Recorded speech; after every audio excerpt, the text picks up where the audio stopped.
Bună ziua, dragii mei, și bine ați venit la întâlnirea cu profa de mate. Astăzi vom rezolva o problemă de clasa 6 de la lecția mărimi direct proporționale.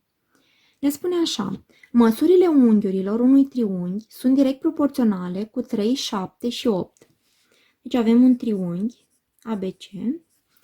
Măsurile unghiurilor sale sunt direct proporționale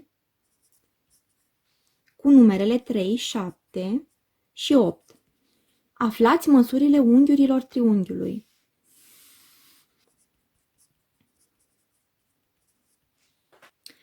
Vom începe cu o definiție care spune așa: spunem că numerele nenule înseamnă diferite de 0, da? ABC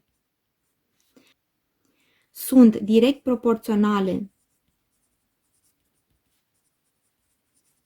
cu numerele nenule X, Y și Z dacă se formează un șir de rapoarte egale. A supra X este egal cu B supra Y este egal cu C supra Z, care este egal cu K. De ce notăm cu K? Observăm că aceste rapoarte sunt egale. Prin urmare, ele au aceeași valoare și această valoare am notat-o cu un K. K se numește raport de proporționalitate.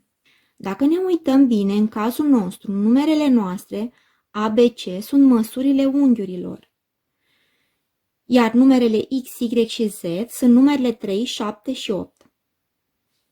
Haideți să aplicăm definiția cu mare atenție. Deci aici aplicăm definiția și o să scriem măsura unghiului A supra 3 este egal cu măsura unghiului B supra 7, este egal cu măsura unghiului C supra 8, este egal cu K. Deci se formează rapoarte egale. Aceste mărimi sunt direct proporționale. Deci când mărimile sunt direct proporționale, se formează rapoarte egale. O să vedem într-o altă lecție, atunci când sunt invers proporționale, se formează produse egale.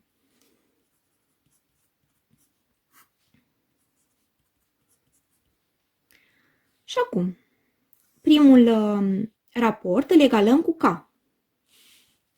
Măsura unghiului A supra 3 este egal cu K, de unde rezultă înmulțim pe diagonală și obținem măsura unghiului A egal cu 3K. Deci obținem măsura unghiului A în funcție de K. Apoi, al doilea raport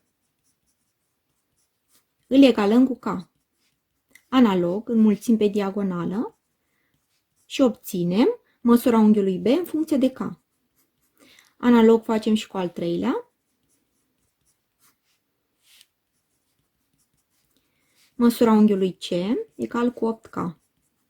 Iar acum ne amintim că într-un triunghi suma măsurilor unghiurilor este 180 de grade, da? Măsura unghiului A plus măsura unghiului B plus măsura unghiului C este 180 de grade, da? Și înlocuim. În loc de măsura unghiului A o să punem 3K, în loc de măsura unghiului B o să punem 7K și în loc de măsura unghiului C o să punem 8K. Și astfel obținem o ecuație cu necunoscuta K. Da? Aici acesta este membru stâng și acesta membru drept. În membru stâng adunăm termenii asemenea.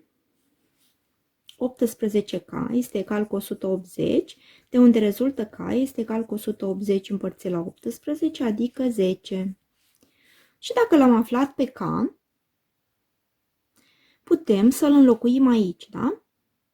Și obținem, nu mai scriu din nou, înlocuiesc direct aici, 3 ori K, care este 10, adică 30 de grade.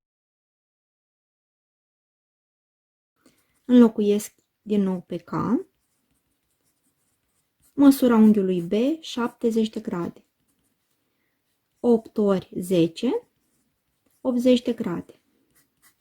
Și iată că am aflat măsurile unghiurilor triunghiului.